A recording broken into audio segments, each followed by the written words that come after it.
के नेता हमारे साथ जुड़ गए। आप सभी खास मेहमानों को बहुत बहुत स्वागत। सुबोध जैन, सबसे पहले आपका रुख करते हुए, ये जो 3 बजे तक का वोटिंग प्रतिशत निकलकर सामने आया है 50%, इसे किस तरह से आप डिकोड करेंगे? क्या ये माना जाए सुखद है, संतोषजनक है?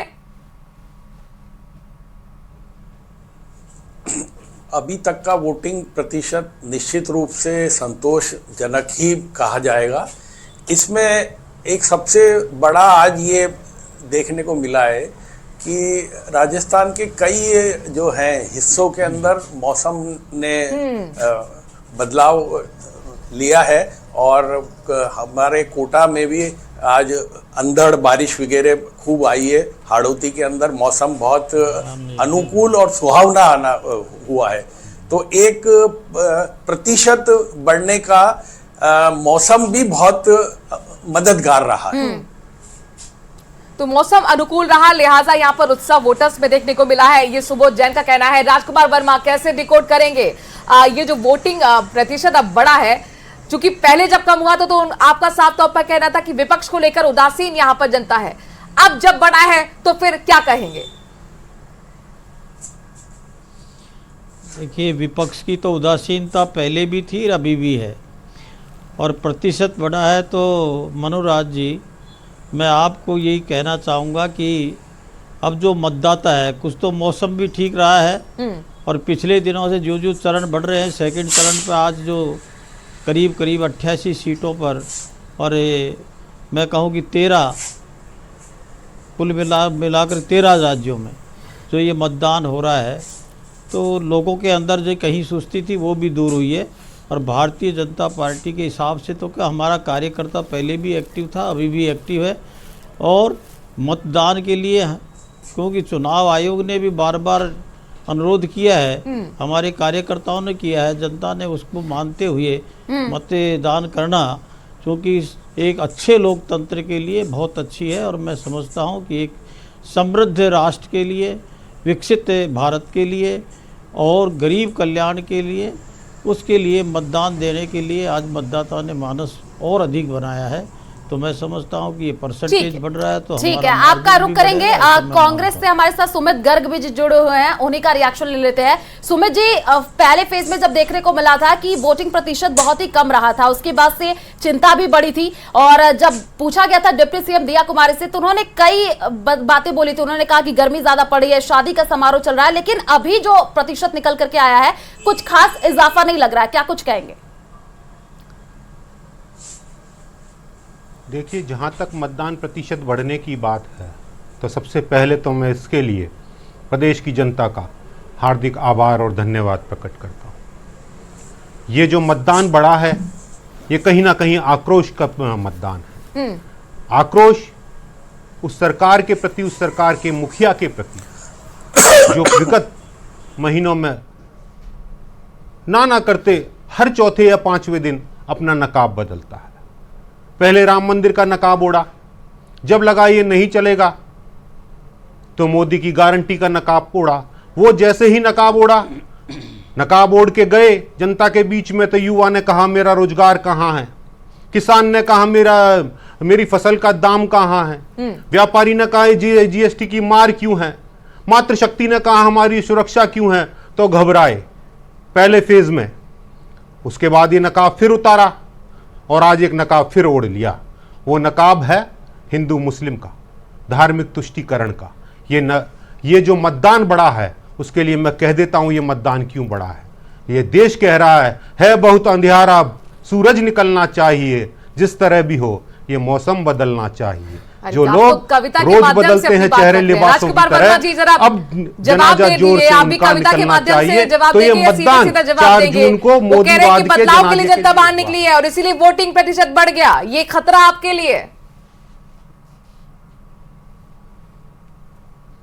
जी मनोराज जी, मुझसे पूछ रहे हैं आप? जी जी, आवाज नहीं आ रही आपकी।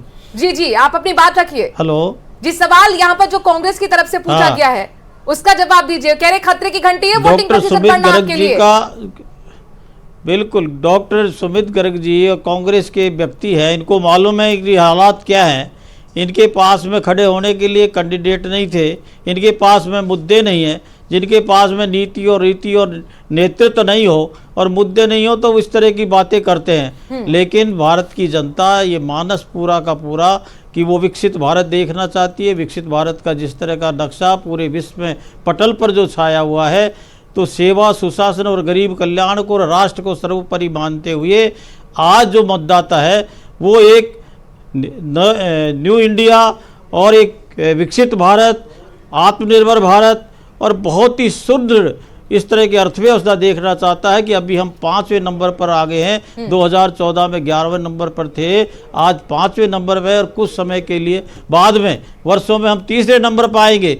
आज सबसे विश्व के अंदर वर्ल्ड बैंक की रिपोर्ट, IMF की रिपोर्ट के आधार पर हम कह सकते हैं सबसे फास्टेस्ट जो इकोनॉमिक ग्रोथ है वो भारत की है और दुनिया उसकी तरफ देख रही है। तो मैं समझता हूँ कि भारत, क्योंकि जिस तरह का भारत का नेतृत्व है वो विकास को केंद्र बिंदु बनाते हुए, राष्ट्र को सर्वोपरि रखते हुए और जन सेवक के रूप में कार्य करने वाला है, और उसी को देख करके आज मतदाता ने मानस आप कह रहे हैं कि मोदी की गारंटी के आधार पर यहाँ पर जनता अपना वोट कर रही है। सुबोध जैन जी, आपसे मैं समझना चाहूंगी, क्योंकि देखिए जब हमारी पहले चरण में कम रहा था तो जाहिर तौर पर तमाम कैंपेन की स्ट्रेटेजी पार्टियां बदलती हुई नजर आई थी। दूसरे चरण के लिए खुद प्रधानमंत्री नरेंद्र मोदी ने ताबड़तोड़ राजस्थान के अंदर 3 रैलियां की, गृह मंत्री भी 2 दिन का दौरा डाले रहे, ताबड़तोड़ रैलियां यूपी के मुख्यमंत्री योगी आदित्यनाथ की भी दिखी। लेकिन कांग्रेस की अगर मैं बात करूं तो कांग्रेस के चाहे वो मल्लिकार्जुन खड़गे हो, प्रियंका गांधी हो, राहुल गांधी हो, वहां नेता रिक्वेस्ट करते रहे कि आप लोग भी आइए, रैली कीजिए, लेकिन उनकी तरफ से एक भी रैली नहीं हुई। तो कम से कम यह तो माना जा सकता है कि मेहनत में कहीं ना कहीं बीजेपी आगे है।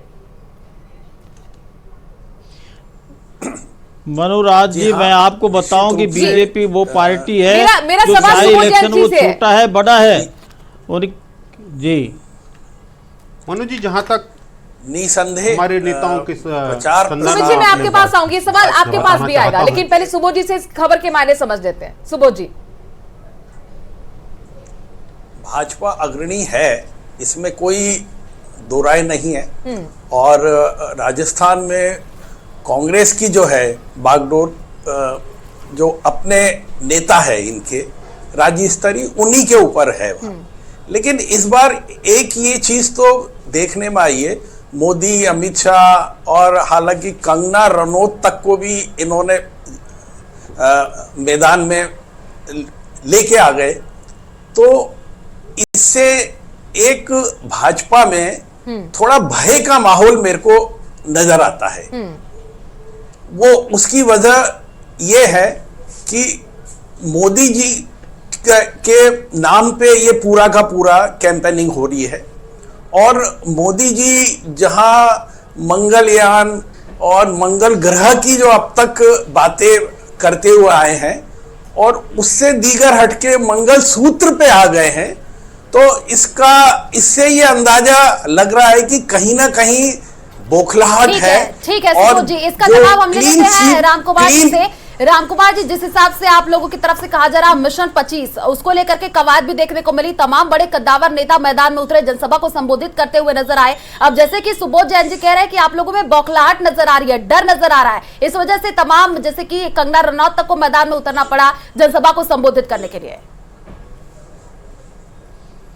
सुबोध जी को मैं सम्मान के साथ में ये कहना चाहूँगा, जिस तरह की इनकी अभिव्यक्ति है, परसेप्शन है, मैं समझता हूँ कि इनका एनालिसिस से कहीं न कहीं कमी रह गई है। लेकिन हम मिशन 25 के लिए बिल्कुल निश्चिंत हैं, और हम आपको बताना चाहेंगे आपके चैनल के माध्यम से कि हमारा इलेक्शन चाहे वो छोटा है बड़ा है, प्रधानमंत्री जी कार्यकर्ता के रूप में अपनी सेवाएं देते हैं, न विश्राम करते हैं। उन्होंने एक प्रण और संकल्प ले रखा है कि राष्ट्र मेरे लिए सर्वोपरि है, ये 140 करोड़ जनता की सेवा के लिए मुझे समर्पित किया है। आज भारतीय जनता पार्टी का ये नेतृत्व की एक्सेप्टेबिलिटी इतनी बढ़ गई है कि न केवल भारत में लेकिन विश्व भी आज उसके व्यक्तित्व के लिए किस तरह से उसको महत्व दिया जाता है। तो मैं सुमित जी काफी देर से वेट कर रहे हैं, सुमित जी के पास मैं जाऊंगी, लेकिन सुबोध जी इसका जवाब दे दीजिए। यहाँ पर बीजेपी का कहना है कि हम तो इसी तरह से हमेशा चुनाव लड़ते आए हैं ना, हम तो माइक्रो मैनेजमेंट में काम ही करते हैं, चाहे छोटा चुनाव हो चाहे बड़ा चुनाव हो, हमारे इसी तरह से प्रचार होता रहा है। इनके पास देखिए बीजेपी को तो ये बात परिणाम आने वाले दिन तक भी उनको यही रट लगानी है कि हम क्लीन स्वीप कर रहे हैं, लेकिन मैं बहुत स्पष्ट शब्दों में यहाँ मैं आपके चैनल के ऊपर बोल रहा हूं कि राजस्थान में भाजपा की क्लीन स्वीप नहीं दिख रही है। शुरुआत में ये थी कि 4 से 5 जो है सीटों के ऊपर कड़ा वो संघर्ष, लेकिन अब ये मतदान दूसरे चरण पे आते आते ये जो संघर्ष जो है 8 से 10 सीटों के ऊपर नजर आ रहा है और बहुत बड़ी बात कह रहे हैं पूरे प्रदेश सुबोध जी, में बहुत बड़ी बात कह रहे हैं चर्चा भी है। हाँ, 8 से 10 सीटों पर जबरदस्त मुकाबला है, आप ये कह रहे हैं। सुमित जी, ये तो आपके लिए एक राहत की खबर है, जरा मुस्कुरा दीजिए इस पर और कुछ कमेंट कर दीजिए। ये विश्लेषण निकल कर आया है वरिष्ठ पत्रकार सुबोध जैन की तरफ से। मनोज जी, सुबोध जी की बात को आगे बढ़ाते हुए मैं अपनी बात कहूंगा। इन्होंने कहा भाजपा में थोड़ा भय का माहौल है, मैं कहूंगा पूरी भाजपा भयक्रांत है। जिसका नेतृत्व डरा हुआ हो, जो डरता है वही तो इस तरह की अनर्गल बातें करता है। भाजपा का कैडर उदासीन हो चुका है।